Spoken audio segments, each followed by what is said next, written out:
the garden right now. Spring has sprung, and here to show us how to plant a stunning perennial garden that requires minimal maintenance, ooh, music to my ears, and will ensure beautiful blooms for years to come is gardening expert Frankie Flowers. You are still Frankie Flowers. Oh, yeah, of course. Okay, just checking. Of course.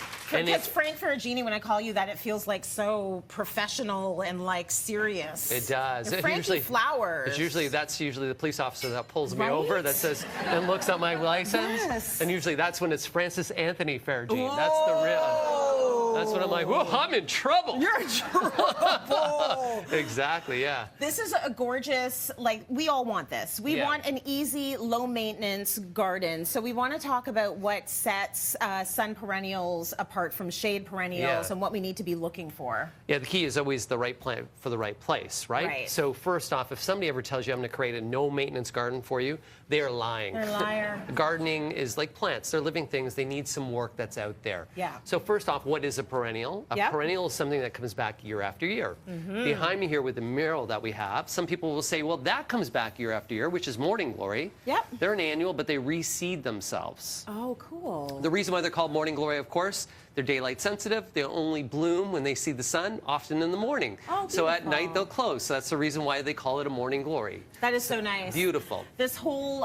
mural is by About Murals, by the way, and I love that they can do this. I mean, make us look like we're just in a garden, hanging out in the garden. It's beautiful. Yeah. So when it comes to the right plant for the right place, first thing you need to do to yourself is to say, okay, what's my hardiness zone for a perennial? And that means, how can that plant survive? So if I was to go to Google and I was to type in my hometown, Bradford, Ontario, and you type in hardiness zone, it's going to tell me a zone 5. Okay. So what that means is any plants that are zone 5, 4, 3, and lower numbers, I can plant those. Anything that's a 6, oh, that's marginally 7, oh, maybe I shouldn't. An 8, like definitely not. It's going to die, right? Yeah. That's hardiness. Then the next thing is sun. So what is sun? Where do we figure out the zone on these plants? Oh, it's so easy. That's why, you know, it's amazing when you read a tag. Oh. These things here, like That's what we're supposed to do, people are like, it's so pretty.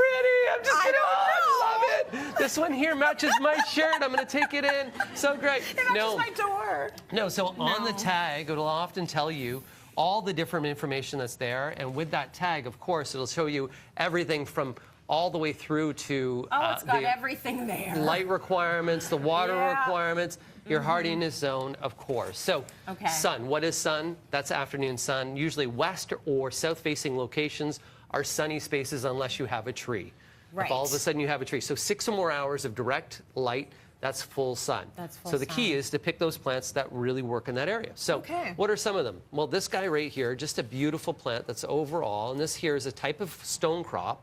Also known, the variety itself is Angelonia, or it's just a beautiful trailing one that's a beautiful ground cover, drought tolerant, will take a beating, will even take sandy soils, so poor soils.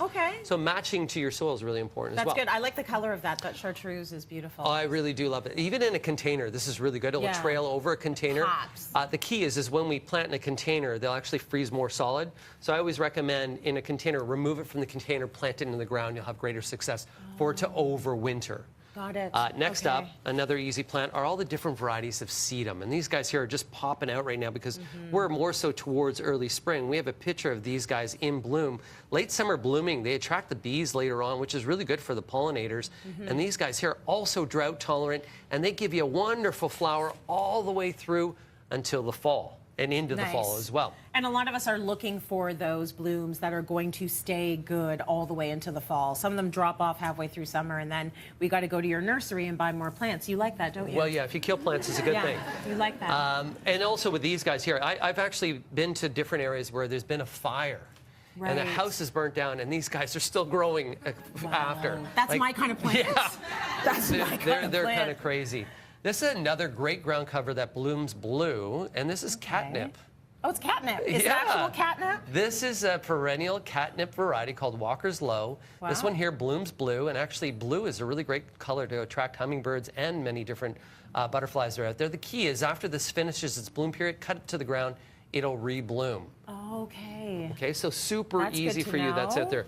The one plant that I don't have right now because it's more later summer blooming, but I wanted to show you a picture. If you're looking for something super easy, it's a prairie plant, and that's coneflower, echinacea. And echinacea, look at that. There's a monarch butterfly that's right on there. That's going to come back each and every year. Several different colors that are available. And if you're wondering, echinacea, coneflower, is that the same medicinal plant that we take if we get a cold? Yes, indeed. Oh, it is? Yeah. So what, do we just eat the petals, or? No. It's a whole process to go down that you're going to be doing that as well. Okay. And then finally, if you're looking for an easy plant, this one here grows in the side of ditch banks along farmers area and rural areas. Nice. That's daylilies, and we'll show you a picture of a daylily.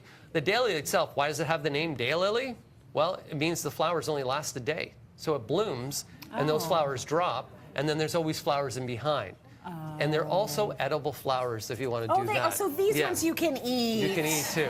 Okay. Now let's talk about shade. Shade is underneath. Yes. Like nothing grows in darkness. The only thing that grows in darkness is a fungi, a mushroom. Bad dad joke again. Got to have a throw of you out there. But you know, a lovely shade garden is something that we can create where we're working with textures. Something that will bloom in the shade garden is this one here. This is an ever-blooming bleeding heart. Oh, we all have bleeding hearts, don't we? Yeah, I went through a divorce. I have a bleeding heart. We're still working through it, everyone. And it comes back all the time. Yeah. Super hardy. Look at that right there. Yeah. Dicentra. The only thing about Dicentra is it's actually like a bleeding heart. It's poisonous to a lot of animals that are out there, so you got to be very careful with that as well. Look at this sexy plant right here. She is. Woo! Bombshell. Baby. Look at you. That there is hellebore or helleborus. That is also known as the Lenten rose, also known as the Christmas rose. Early spring flowering, perennial plant, one of the first in the garden. So many different varieties. That they're easy, but also it's going to be great for you to come back each and every year and add some interest in there. Beautiful. Of course, hostas, so many different varieties. These guys here also bulletproof. You can get every different variety from ones that have large leaves to small leaves. There's even one that's called bunny ears. It has a really small leaf. I love one variety called Big Daddy. There's Big Daddy right there. Yeah! Big Daddy. They are quite beautiful, and they cover a lot of ground. And just a couple of really quick, think of minor, which is periwinkle, really easy. Yep. And by the way, the other thing too is if you're creating a garden, a word of warning that I want to save people out there. Mint is a perennial herb. Yes. Plant it in a pot. If not, it's going to go everywhere, and nobody needs that many mojitos. Do we? No, we don't.